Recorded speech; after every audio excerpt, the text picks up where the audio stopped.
आज भारतीय इतिहास के बारे में आपको जानेंगे और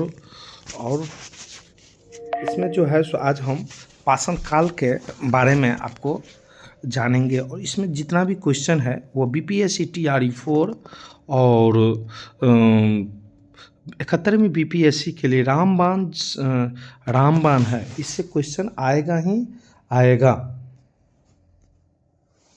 जैसे सबसे पहले कि भारत में पशुपालन एवं कृषि का प्राचीनतम साक्ष्य प्राप्त कहाँ से हुए हैं, तो वह आपको मेहरगढ़ से हुए हैं। भारत में पशुपालन एवं कृषि का जो साक्ष्य प्राप्त हुए हैं वह आपको मेहरगढ़ से आपको हुए हैं। अब इसका फैक्ट हम देख लेते हैं। हम फैक्ट का ऐसा बनाए हैं कि जो भी फैक्ट में आपको क्वेश्चन जो है सो जैसे एक क्वेश्चन से यहाँ आपको सारांश जो दिया गया उसमें 3 क्वेश्चन बनना है, तो जो अच्छा भी है उसको जो है सो हम हाइलाइटर से हाईलाइट कर दिया हूँ। देखिए जैसे है क्या कि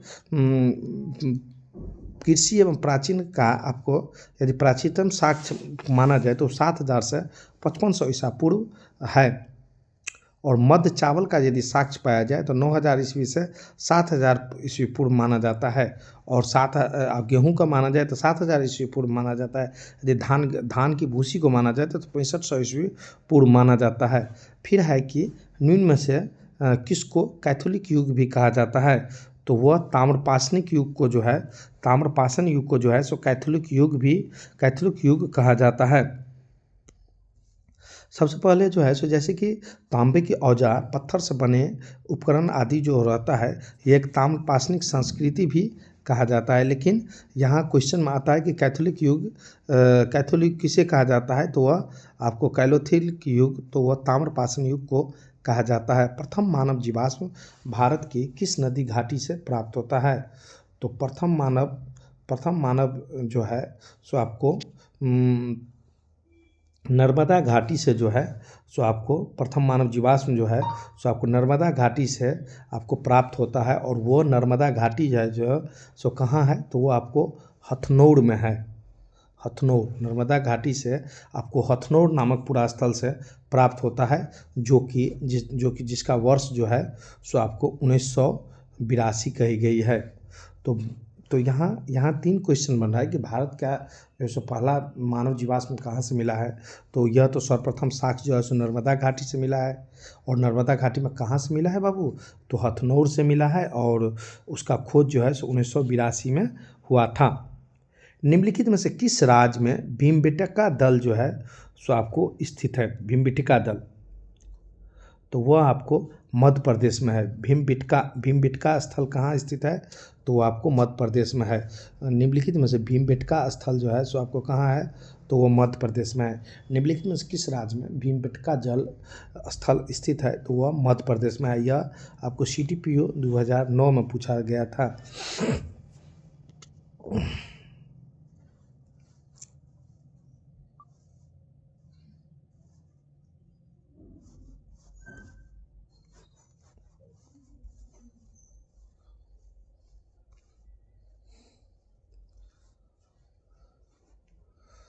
सिंधु सभ्यता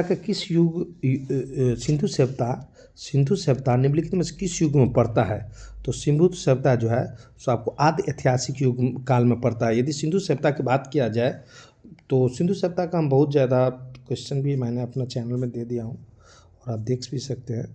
तो सिंधु सभ्यता का जो है सो किस युग में पड़ता है, तो वह आपको आदि ऐतिहासिक युग में आपको पड़ता है। आदि ऐतिहासिक युग में जो है सो सिंधु सभ्यता का आपको हम NCERT का नोट्स बना रहे हैं, और हम अपने चैनल से नोट्स का पूरा ही PDF सभी को दूंगा फ्री में। सभी को अभी बन रहा है, थोड़ा टाइम लगेगा। स्पेक्ट्रम का भी नोट्स बना रहा हूँ, वो भी दूंगा सभी को। सिंधु सभ्यता निम्नलिखित में से किस युग में पड़ता है, तो वह आदि ऐतिहासिक युग में जो है सो आपको सिंधु सभ्यता पड़ता है।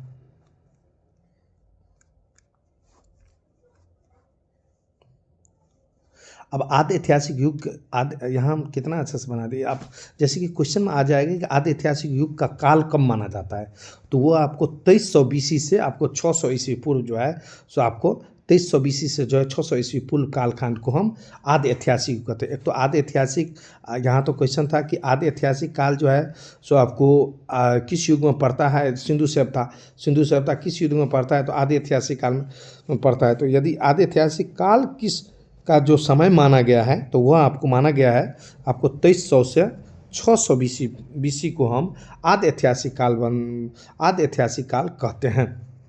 2300 से और 600 ईस्वी को आदि ऐतिहासिक काल कहते हैं। अब है कि सिंधु सभ्यता घाटी की सबसे महत्वपूर्ण विशेषता क्या है। पक्की से बनी इमारत, प्रथम पूजा, असली मेहराब, पूजा स्थल, कला और वास्तुकला, और उपयुक्त में से कोई नहीं, उपयुक्त में से एक से अधिक। तो यहाँ जो है सो उपयुक्त में से एक से अधिक होगा। पहले क्या था, अब तो 4 ही टॉपिक देता है। पहले जो है सो आपको 5 टॉपिक आता था, तो इसी कारण प्रॉब्लम होता था। लेकिन अब जैसे 4 ही टॉपिक, बीपीएससी में यदि 17वीं बीपीएससी की भी बात किया जाए तो 4 ही टॉपिक देता है। तो यहाँ देख लीजिए आप, पक्की ईंट से बनी इमारत को मोहनजोदड़ो या विशाल अन्ना नागर का प्रमुख है। इसी कारण यहाँ तो मोहनजोदड़ो में क्या था कि विशाल अन्ना नागर प्रमुख था। वहाँ जो है सो पक्की ईंट का इमारत बनाया गया था।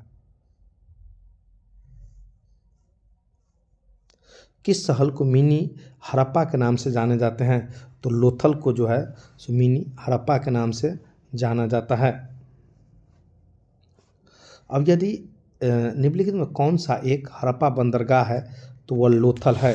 हड़प्पा बंदरगाह कौन सा है, तो वह लोथल है। निम्नलिखित में कौन सा हड़प्पा बंदरगाह है, तो वह आपको लोथल है। अभी लोथल है कहाँ, तो यह हड़प्पी नगर गुजरात के अहमदाबाद जिला के भोगवा नदी के किनारे स्थित है। तो लोथल कहाँ है, तो हड़प्पा नगरी लोथल गुजरात के अहमदाबाद जिले में स्थित है। सिंधु सभ्यता के उस टाइम में जैसे कि था, तो कुछ जो है अभी भी जैसे कि पाकिस्तान चला गया है, और कुछ जो है सो अभी भी भारत में ही है। अब यहाँ है कि निम्न कौन सा हड़प्पा कालीन स्थल गुजरात में है, तो वहाँ यदि सारांश में हम देखे रहेंगे तो तुरंत कह देंगे लोथल। इसी कारण जो है सो वहाँ पूछ दिया है। यहाँ क्या क्वेश्चन पूछा था, यहाँ पूछा था आपको कि निम्नलिखित में कौन सा हड़प्पा का बंदरगाह है, तो लोथल है।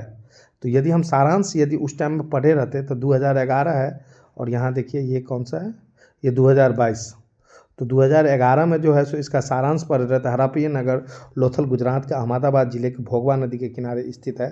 तो यहाँ जो है सो तुरंत जैसे कि क्वेश्चन पूछा कि निम्नलिखित में से हड़प्पा कालीन स्थल गुजरात में है, तो कौन सा है, वह लोथल है। तो यह तुरंत, क्योंकि ये 2022 में ऐसा क्वेश्चन पूछा था, तो ये तुरंत हो जाएगा। इसी का इसका सारांश पढ़ना बहुत ही जरूरी है। अब है निम्नलिखित में से कौन सा जानवर सिंधु घाटी सभ्यता के लोगों को नहीं पता था, तो वह जो है सो आपको घोड़ा था, जो कि लोगों को आपको पता नहीं था कि घोड़ा भी जानवर है। यहाँ देख लीजिए कि सिंधु घाटी सभ्यता में लोग बैल तथा हाथी को जानकारी था, परंतु घोड़े का अस्तित्व जो है सो विज्ञानों के बीच मतभेद है। कोई कहता है, कोई कहता है नहीं है। विभिन्न स्थलों से प्राप्त अस्थिरियाँ जो है सो तो सिंधु घाटी सभ्यता में लोग बैल और हाथी के बारे में जानकारी था, लेकिन घोड़ा के बारे में जानकारी नहीं था। तो इसी कारण यहाँ आंसर हो जाएगा घोड़ा। निम्नलिखित में कौन सा जानवर सिंधु घाटी सभ्यता के लोगों को नहीं पता था, तो वह हो गया घोड़ा। निम्नलिखित में से किसे हड़प्पा कालीन का टेरटोका का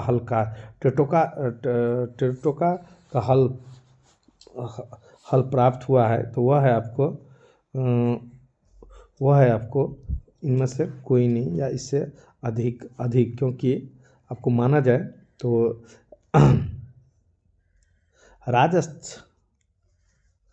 क्योंकि टेरटोका का जो हल प्राप्त हुआ है वो आपको कलिबंगा का आरंभिक चल में प्राप्त था, और इसके अतिरिक्त जो है हरियाणा का फतेहाबाद में प्राप्त था। तो यहाँ तो दो जगह हो गया ना, तो इसी कारण जो है सो यहाँ एक से अधिक हो जाएगा।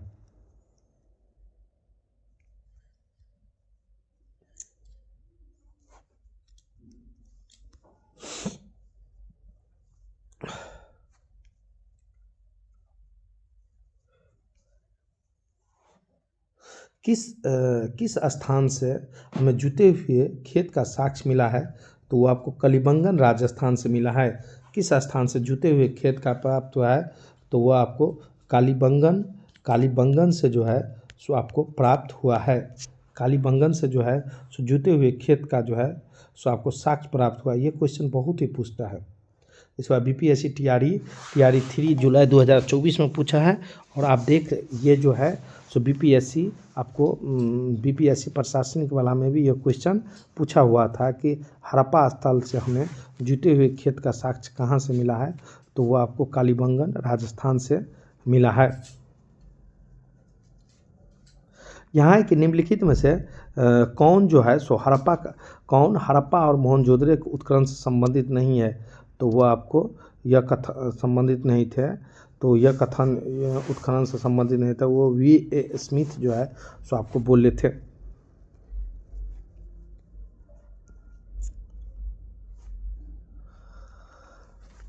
हड़प्पा में मिट्टी के बर्तनों के समानांतर किस रंग का उपयोग होता है? तो वह लाल रंग का उपयोग होता था। हड़प्पा का जो मिट्टी का बर्तन था वो उस समय में जो है सो आपको लाल रंग का जो है सो ज़्यादा प्रयोग होता था।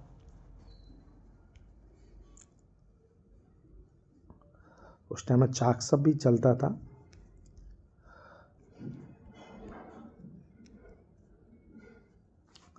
अब ये ख़त्म है। और हमें ये भी जानना है कि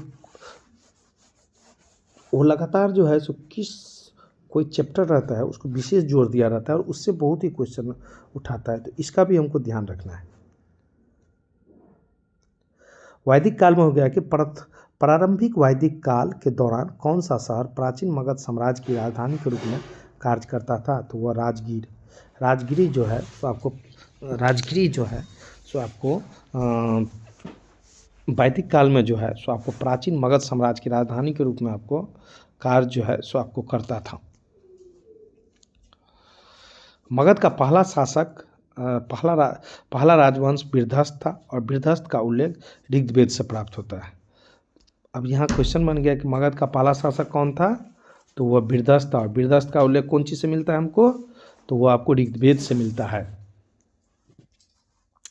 ऋग्वेद का कौन सा मंडल पूर्णतः सोम को समर्पित करता है? तो वह आपको नवा मंडल जो है सो आपको सोम को समर्पित करता है। नवा मंडल जो है सो सोम को समर्पित करता है। ऋग्वेद का कौन सा मंडल जो है सो सोम को समर्पित करता है? तो आपको नवा मंडल जो है सो सोम को समर्पित करता है। अब यहाँ देख लीजिए फिर आपको सारांश आपको फिर मिल गया। ऋग्वेद में कुल कितने मंडल है? तो वो आपको 10 मंडल है। ऋग्वेद कौन सा मंडल सोम को समर्पित करता है? नवम मंडल में 114 सोम समर्पित है।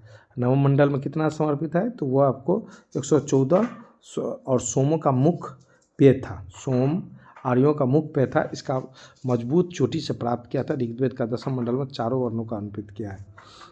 तो यहाँ क्या हो जाए? ऋग्वेद का कौन सा मंडल पूर्णतः सोम को समर्पित था? तो वह नवा मंडल जो है सो पूर्णतः जो है सो आपको सोम को समर्पित था।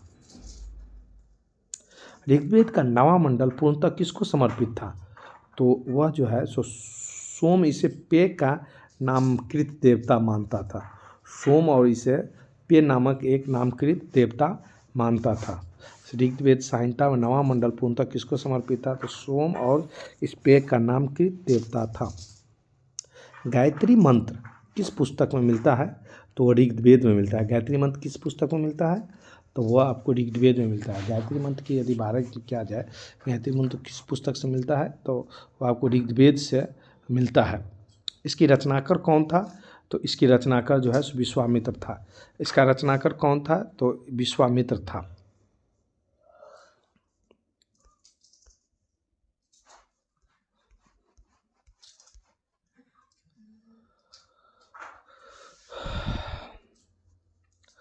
अब यहाँ है कि भारतीय उपमहाद्वीप में आपको लोहे का प्रयोग कब हुआ था? लोहा का जो है सो प्रयोग कब हुआ था? तो यहाँ जो है सो आपको ये सही नहीं है यहाँ, इसी कारण इसका क्वेश्चन आ गया है।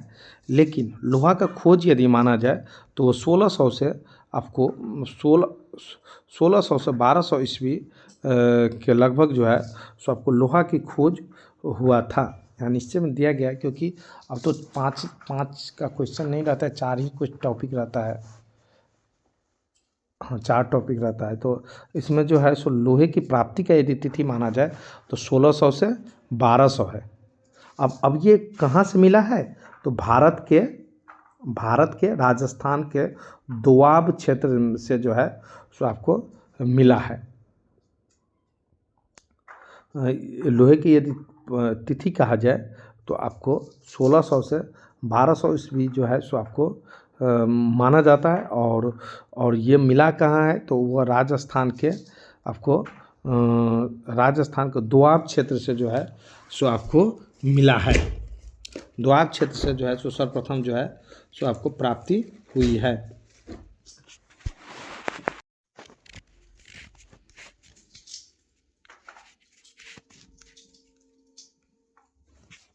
बजकोई का महत्व इसलिए है क्योंकि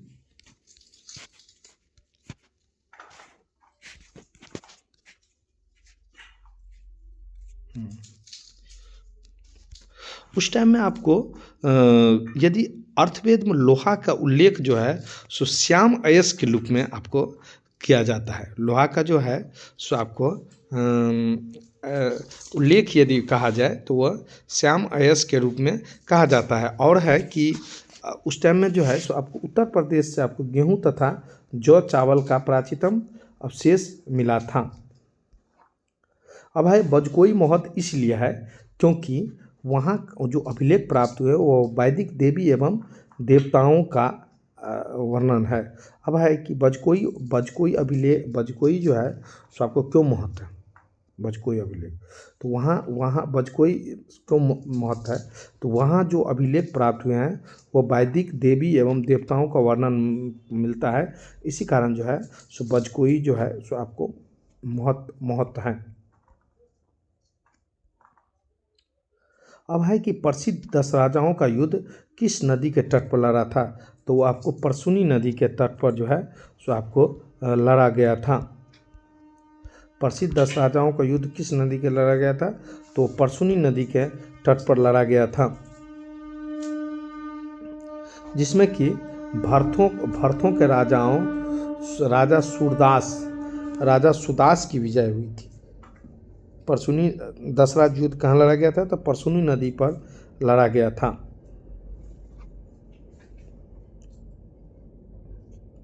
अब है कि गौतम बुद्ध का जन्म जो है सो कहाँ हुआ था? तो गौतम बुद्ध का जन्म जो है सो लुम्बिनी में जो है सो आपको गौतम बुद्ध का जन्म जो है सो आपको लुम्बिनी में हुआ था। और गौतम बुद्ध से एक क्वेश्चन मोटा मोटी सब बार आता ही है, कोई बार नहीं आता है, लेकिन आता ही है संभवतः। तो इसका सारांश एक बार हम देख लेंगे, क्योंकि इसमें बहुत सारा बात इसमें बता दिया गया है कि गौतम बुद्ध का जन्म जो है सो आपको लुम्बिनी में हुआ था। ठीक है, ये क्वेश्चन था, लेकिन यदि गौतम बुद्ध का जन्म कहा जाए तो वह 563 ईस्वी में जो है सो आप उसका जन्म हुआ था। गौतम बुद्ध का जन्म को हुआ था तब 563 ईस्वी में हुआ था। कहाँ हुआ था? तो लुम्बिनी में तो हुआ था, लेकिन वह कपिलवस्तु के नज़दीक में हुआ था। कपिलवस्तु के नज़दीक में लुम्बिनी वन में हुआ था। अब है कि एक ये जो है सो कहा जाना चाहिए कुशीनगर में जो है उसका निधन के बारे में है कि कुशीनगर में उसका निधन हो गया था, वहीं बौद्ध साहित्य का महानिर्वाण किया गया। तो यहाँ 3 क्वेश्चन बन गया कि महात्मा बुद्ध का जन्म जो है सो एक तो लुम्बिनी में हुआ था। ठीक है, लुम्बिनी कहाँ है बाबू?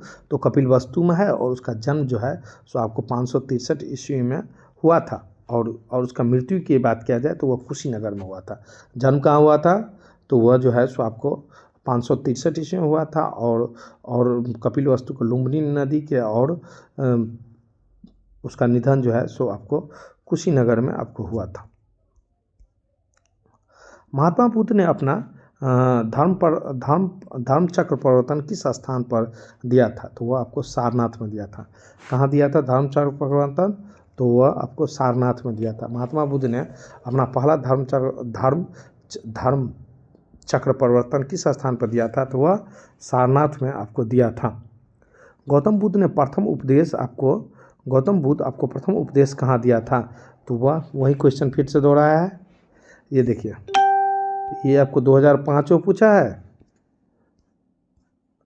ये आपको 2005 में पूछा है, ठीक है, कि धर्म चक्र किस स्थान पर दिया था, सारनाथ। फिर वही क्वेश्चन को दोहरा दिया है कि आपको गौतम बुद्ध ने अपना प्रथम उपदेश कहाँ दिया था, तो 2020 में पूछा है ये, तो वह सारनाथ में दिया था।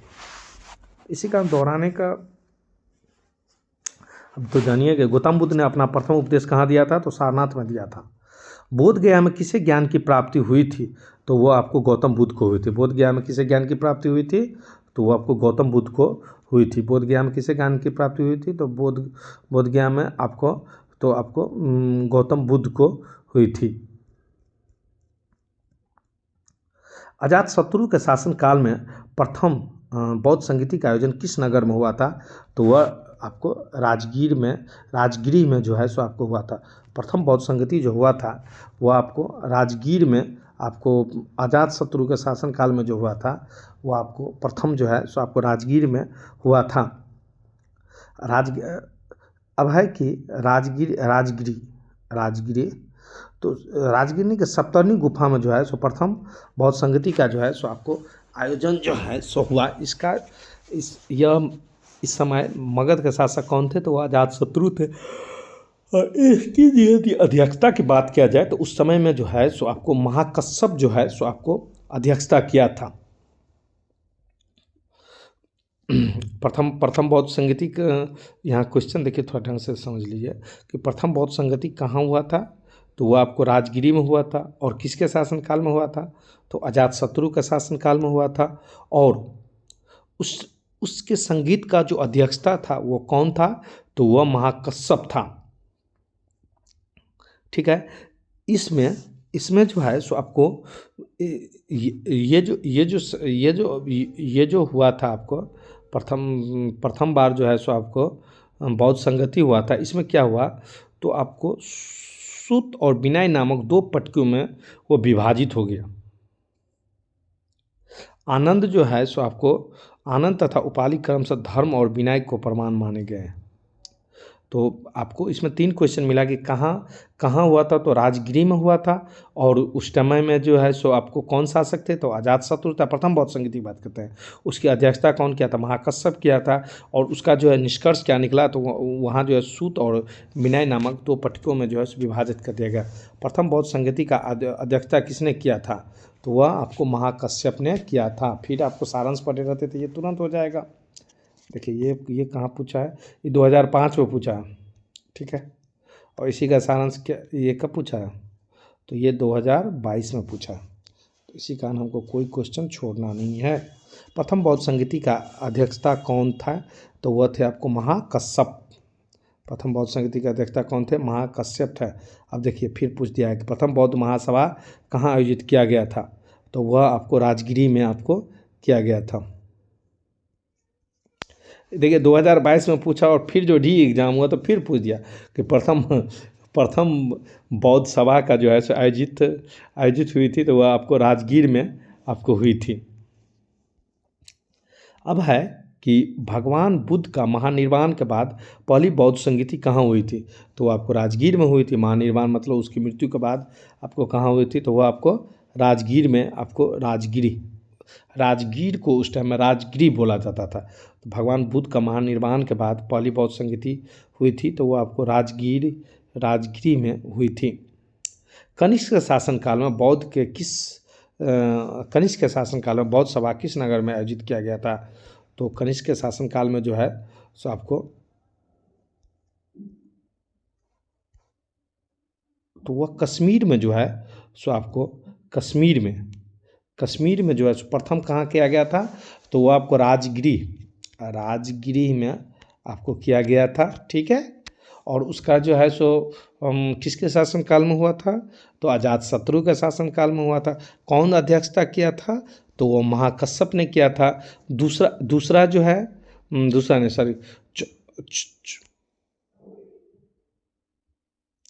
बौद्ध धर्म में चौथी और अंतिम संगीति कुषाण के शासक काल में, कनिष्क के राजकाल में कश्मीर कुंडलम में किया था। ये चौथा जो है सो आपको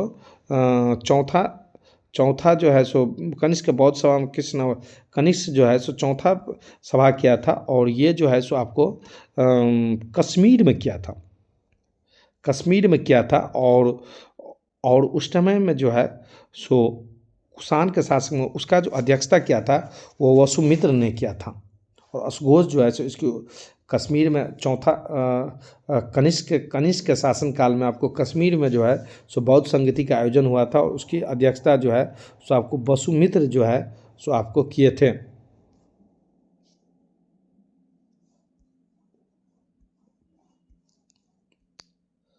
अब है कि इनमें से किस शासक ने चतुर्थ बौद्ध संगति का कश्मीर में आयोजित किया गया था, तो वह कनिष्क बोले थे। चतुर्थ बौद्ध संगति किया था, तो चतुर्थ बौद्ध संगति का आयोजन कब किया था, तो कनिष्क। क्वेश्चन एक ही रहता है, घुमाता रहता है वो। इनमें से किस शासक ने चतुर्थ बौद्ध संगति का आयोजन किया था, तो वह जो है कनिष्क जो है सो चतुर्थ बौद्ध संगति का जो है सो आपको आयोजन किया था। अशोक के शासनकाल में आपको किस नगर में आयोजित हुआ था, तो उस टाइम में जो है सो पाटलिपुत्रा में अशोक जो है सो आपको बौद्ध सभा का जो है सो आपको आयोजन आपको किया था। अशोक के शासनकाल में जो है सो आपको बौद्ध सभा जो है सो आपको पाटलिपुत्रा में जो है सो आपको आयोजित किया गया था। और उस टाइम के यदि अध्यक्षता की बात किया जाए तो मोगलीपुत्र तीस जो है सो आपको अध्यक्षता किया था, और यह तृतीय है। चौथा कहा जाए तो कनिष्क किया था, फर्स्ट जो है सो आपको अजातशत्रु किया जाता, तीसरा जो है सो आपको कौन किया था, तो वो आपको अशोक ने किया था। और मोगलीपुत्र तीस की अध्यक्षता में तृतीय बौद्ध संगति का आयोजन किया गया था। तृतीय बौद्ध सभा किस स्थान पर बुलाई गई थी, तो वो आपको पाटलिपुत्रा में बुलाई गई थी। तृतीय बौद्ध सभा कहाँ बुलाई गई थी, तो वो आपको पाटलिपुत्रा में बुलाई गई थी। अब फिर क्वेश्चन है कि महात्मा बुद्ध का महानिर्वाण कहाँ हुआ था, तो महात्मा बुद्ध का जो है सो आपको महानिर्वाण की बात किया जाए तो वो आपको कुशीनगर में आपको हुआ था। वो सारांश में पहले ही दे दिया है कि ये देखिए 2005 में भी पूछा है और 2011 में भी पूछा है। तो महानिर्वाण की यदि बात किया जाए तो वह कुशीनगर में आपको दिया था। महात्मा बुद्ध ने अपना पहला उपदेश सारनाथ में दिया। उसके पश्चात बौद्ध धर्म के प्रचार के लिए कपिलवस्तु, राजगिरी और वैशाली कौशल राज्य गए। त्रिपिटक किसकी धार्मिक ग्रंथ पुस्तक है, तो त्रिपिटक जो है सो बौद्ध की है। त्रिपिटक किसकी धार्मिक पुस्तक है, तो वह बौद्ध की है। त्रिपिटक किसके पास धार्मिक पुस्तक है, तो वह बौद्ध की है। त्रिपिटक जो है सो बौद्ध की धार्मिक पुस्तक है। महायान बौद्ध धर्म के और हीनयान बौद्ध धर्म के बीच मूलतः जो अंतर प्रतिनिधित्व था वह आपको था कि वह देवी देवताओं का जो है सो पूजा करना, यानी महायान और हीनयान उसका जो है सो जब आपको हमको जब इसकी आयोजित होता है मतलब बौद्ध सभा, तो उसमें जो है सो सब बार कुछ न कुछ तो एक में जो विभक्त हो गया। जब इसका मृत्यु हो गया गौतम बुद्ध का, तो महायान और हीनयान, तो उसी में जो है सो उसके बीच जो है सो अंतर हो गया। कोई देवी देवताओं को पूजा करने के लिए जो है सो मेन जो है सो मूर्ति का पूजा करना जो है उसके बीच मूलभूत जो है सो अंतर था। देखिए बौद्ध धर्म हीनयान संप्रदाय को मानने वाले मूर्ति पूजक नहीं थे, जबकि महायान जो है सो देवता और उनकी मूर्तियों को पूजा करने लगे। यानी हीनयान कई चले मूर्ति नहीं पूजे ले, और महायान जो है सो बोलता था कि मूर्ति पूजो। तो इसी कारण जो है सो दोनों में जो है सो लफड़ा हो गया कि हम नहीं तो हम नहीं। यदि बोध गया कि बोधि वृक्ष अपने वंश के किस पीढ़ी में है, ये अभी तो फाइनल नहीं हुआ है। चीनी यात्री सुसिंग जो है सो सुंग यून जो है सो भारत की यात्रा किया था, तो कब किया था, तो वह जो है सो आपको 515 से 520 ईस्वी में किया था। चीनी यात्री सुंग यून जो है सो भारत की यात्रा की थी, तो वह कब किया था 515 और 520 तक जो है सो किया था। और वो 3 वर्षों तक जो है सो 515 से 518 के बीच में लगभग रहा, वह माना जाता है लगभग। तो वह जो है सो यहाँ के जो है ना बौद्ध के बारे में, यानी बौद्ध धर्म के बारे में जो है सो अपना धर्म की प्रतियाँ जो है सो अपने 3 वर्षों की यात्रा में जो है सो एकत्रित किया, उसके बारे में जाना। क्योंकि चीन में जो है सो बौद्ध धर्म की बहुत ज़्यादा पूजा होती है, चीनी यात्री सुंगयून जो है सो भारत की यात्रा किया था 515 से 520 ईस्वी तक। बौद्ध गया में महाबोधि मंदिर बनाया गया जहां आपको गौतम बुद्ध ने ज्ञान प्राप्त किया। बोध गया में महाबोधि मंदिर कहाँ बनाया गया था? तो गौतम बुद्ध जो है सो आपको ज्ञान प्राप्ति किया था, तो बोध गया में ही ज्ञान प्राप्ति किया था और वहाँ जो है सो महाबोधि मंदिर भी बनाया गया। बोध गया 6 वर्षों के पश्चात 35 वर्षों की आयु में महात्मा गांधी वैशाख पूर्णिमा के रात में एक पीपल वृक्ष के नीचे जो है सो उनकी ज्ञान प्राप्ति हुई थी।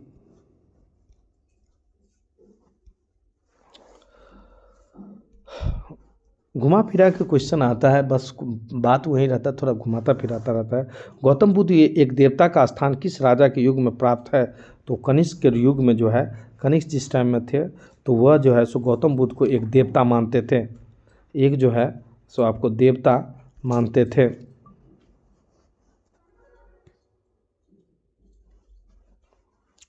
कनिष्क शासनकाल में संपूर्ण बौद्ध संगति आयोजन हीनयान रामायण वहीं से अंतर हुआ कि एक बोलता था कि नहीं हम उसको मानेंगे, एक बोलता था कि हम नहीं मानेंगे। भारतीय कलाम स्तूप चैत्य और विहार का निर्माण निम्नलिखित में किससे संबंधित है? तो वह जो है सो बौद्ध धर्म से आपको संबंधित है। अब है कि हम स्तूप चैत्य विहार का निर्माण किससे संबंधित है? तो वह जो है सो आपको बौद्ध धर्म से संबंधित है। अब थोड़ा समझ लीजिए कि चैत्य क्या कहते हैं। चैत्य शब्द जो है सो चिता से संबंधित है, यानी सप्ताह का, यानी जब कोई सप्ताह के पश्चात बचे हुए अवशेष को भूमि में गाड़कर उनके ऊपर जो समाधि बनाई जाती है उसे चैत्य या स्तूप कहते हैं। इन समाधियों में महापुरुष के धातु अवशेष सुरक्षित थे, अतः चैत्य उपासना केंद्र बना।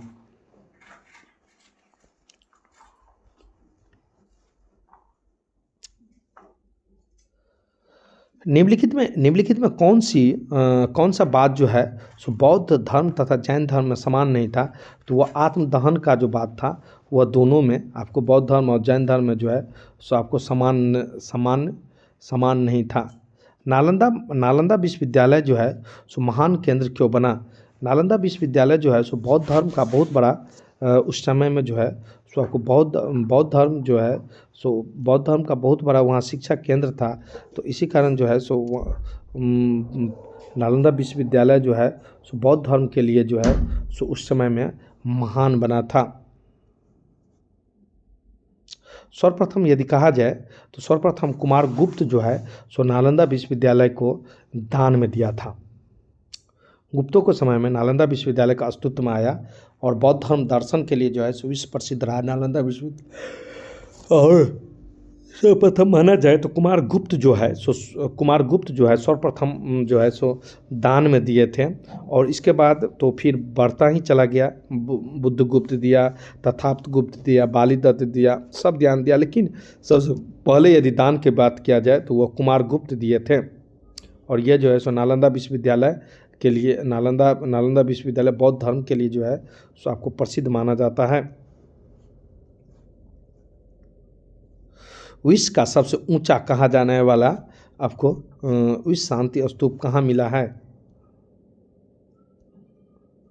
तो वह आपको राजगीर में है, जो विश्व का सबसे ऊंचा जो है सो आपको बौद्ध का जो है सो आपको विश्व शांति स्तूप जो है सो आपको बनाया गया है। लगभग 400 फीट जो है सो उसकी ऊंचाई है। अब है कि जैन धर्म, महावीर स्वामी का जन्म कहाँ हुआ था? तो महावीर स्वामी का जन्म हुआ था कुंडग्राम में। कहाँ हुआ था? तो कुंडग्राम में। महावीर स्वामी का जन्म कहाँ हुआ था? तो वो आपको कुंडग्राम में हुआ था। अब यहाँ देख लीजिए, सारांश में पूरा दे दिया है कि महावीर स्वामी का जन्म आपको कुंडग्राम या कुंडलमपुरम में वैशाली के जो निकट है, कुंडग्राम है वैशाली के निकट, लगभग 599 ईस्वी में हुआ था। तो महावीर स्वामी का जन्म कब हुआ था? तो आपको कुंडग्राम में आपको 599 ईस्वी में हुआ था। उसके माता का क्या नाम था? तो वह त्रिशला था। माता का क्या नाम था? तो त्रिशला था। और वह जो है सो लिच्छवी गणराज के चेतक की बहन थी। वैशाली के लिच्छवी गणराज की आपको चेतक की बहन थी, तथा पिता सिद्धार्थ कार्तक क्षत्रिय संघ का प्रधान था और बड़े भाई निर्धन था। अब तो ये फाइनल हो गया कि वह कुंडग्राम का था। उसका जन्म 599 ईस्वी में हुआ था। उसकी माता का नाम क्या था, तो वह तिरसिला थी। माता जो थी सो लिच्छवी गणराज के प्रमुख चेतक की बहन थी। 3 क्वेश्चन। उसके पिता का क्या नाम था, तो उसके पिता का नाम सिद्धार्थ था। उसके बड़े भाई का नाम क्या था, तो वो उसके बड़े भाई का नाम नंदीवर्धन था। उसके पिता क्या थे, तो वह क्षत्रिय संघ के प्रधान थे। भगवान महावीर का प्रथम शिष्य कौन है, तो वह जामिल है। प्रथम शिष्य कौन है, तो वह जामिल है। अब यहाँ देखिए सारांश कि जामिल, अब यदि हो जाए कि जामिल भाई कौन है, तो उसकी पत्नी जो है सो आपको उसकी पत्नी जो है, उसकी पत्नी मतलब भगवान महावीर का जन्म जो है सो 599 ईस्वी पूर्व जो हुआ था, तो उसकी पत्नी का नाम था, आपको क्या नाम था, तो यशोदा नाम था। उसकी पत्नी का नाम यशोदा था। और उसकी जो है सो यशोदा का जो है सो एक पुत्री हुआ था जिसका नाम कि प्रियदर्शना था। प्रियदर्शना जो है सो आपको भगवान महावीर का जो है सो पुत्री का नाम प्रियदर्शना था। और वो अपनी पुत्री का विवाह जो है सो जमाली नामक क्षत्रिय से किया। और वहीं जो है सो बाद में महावीर स्वामी का अनुयायी बन गया और वह प्रथम शिष्य बन गया। जैन धर्म के महावीर जी का मोक्ष स्थान कहाँ स्थित है, तो वह तो पापपुरी। जैन धर्म के महावीर का आपको मोक्ष स्थान भी मानते हैं, मोक्ष स्थान भी कहा जाता है। तो वह आपको उसके प्रवर्तक जो थे, तो महावीर स्वामी का मोक्ष स्थान कहाँ है, तो वह आपको पापपुरी है। महावीर स्वामी का मोक्ष स्थान कहाँ है, तो आपको पापपुरी है। फिर ये पूछ दिया है कि महावीर जैन ने मृत्यु के निम्नलिखित में किस नगर में हुई थी, तो वो आपको पापपुरी में हुई थी। किस नगर में हुई थी मृत्यु, तो वो आपको पापपुरी में हुई थी।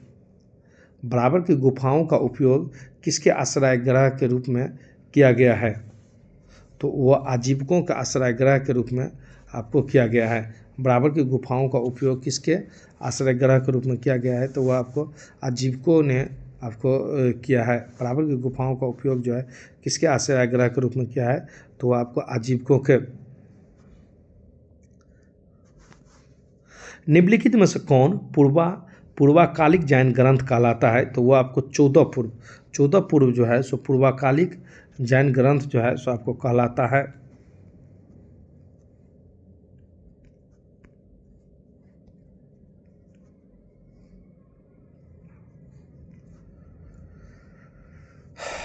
निम्नलिखित राजाओं में से किन का जैन धर्म के प्रति भारी झुकाव था, तो वह खारवेल था। आपको तो उसका जो है सो जैन धर्म के प्रति जो है सो झुकाव आपको ज़्यादा था, वो उनको ज़्यादा मानते थे।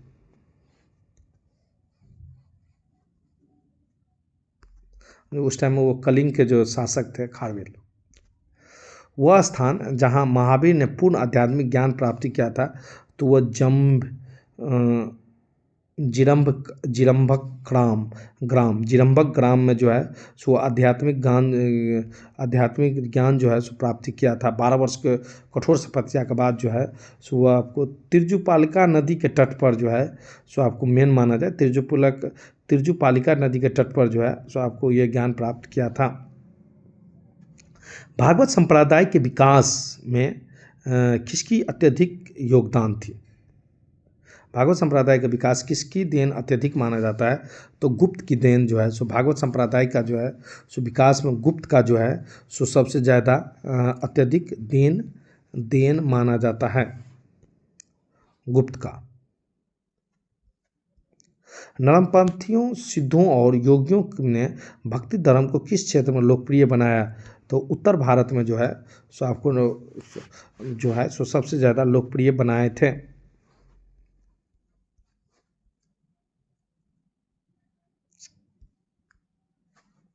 अब है कि पाटलिपुत्रा के संस्थापक कौन थे, तो पाटलिपुत्रा का स्थापना जो है सो अजातशत्रु भी किया था और उस टाइम में उदयन भी किया था।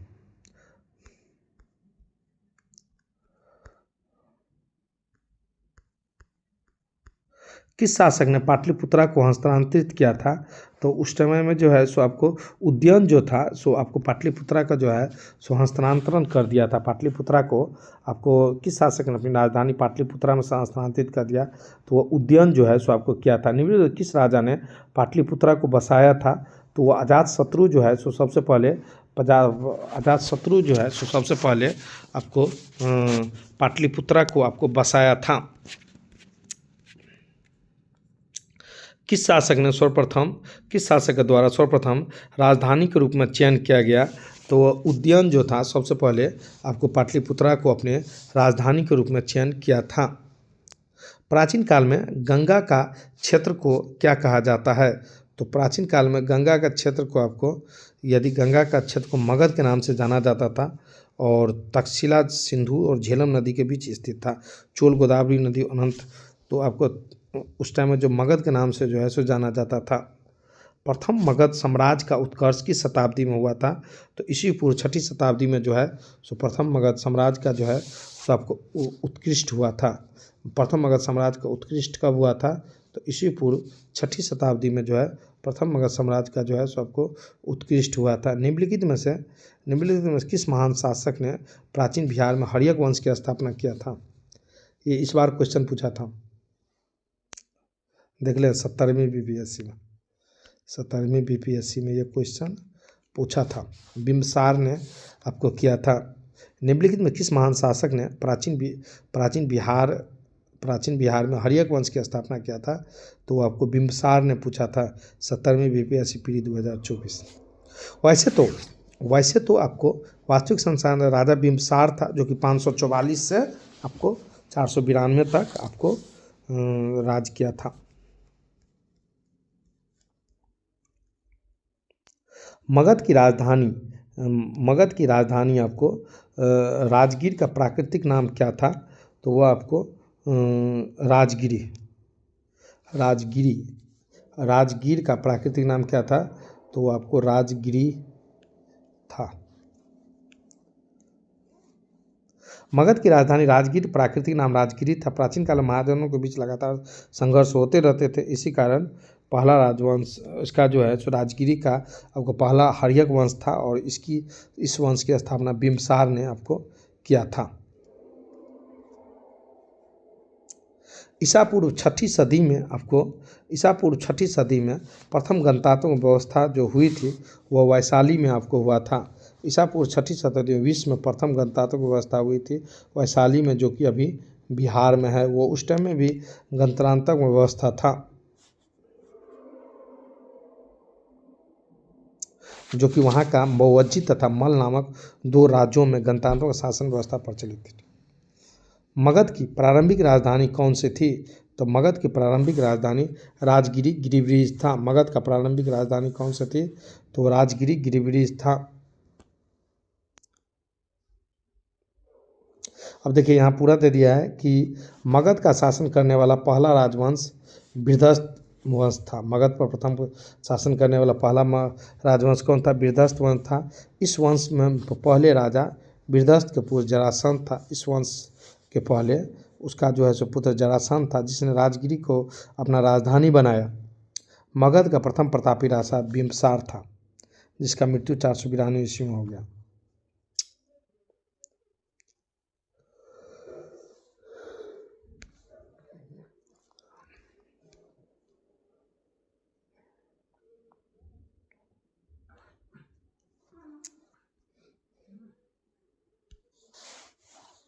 अब है कि अजातशत्रु वंश का नाम क्या था? तो अजातशत्रु वंश का नाम जो है सो आपको हर्यक वंश था। अजातशत्रु वंश का नाम क्या था? तो वो आपको हर्यक वंश था। मगध का शासक अजातशत्रु 492 से 460 ईस्वी तक जो है सो आपको राज किया था। उसके पिता एवं हर्यक वंश का संस्थापक बिम्बसार की हत्या कर राजगद्दी पर बैठा था। वह हर्यक वंश के शासक बिम्बसार जो था वो अपने ही पिता को जो है सो हत्या कर दिया और मगध का अजातशत्रु अपने पिता का हत्या करके जो है सो आपको अपने संस्थापक बिम्बसार की हत्या कर राजगद्दी पर जो है सो हर्यक वंश के संस्थापक, और इसकी हत्या जो है सो फिर बिम्बसार की हत्या जो है सो फिर उसका पुत्र जो है सो उदयन जो है सो कर दिया। फिर अजातशत्रु वंश के नाम से जो नाम क्या था? तो अजातशत्रु वंश का नाम हर्यक था। अजातशत्रु वंश का नाम क्या था? तो वह हर्यक था। 16 महाजनपदों का सूची जो उपलब्ध है वो अंगुत्तर निकाय में था। 16 महाजनपदों का जो सूची है वो आपको अंगुत्तर निकाय में है।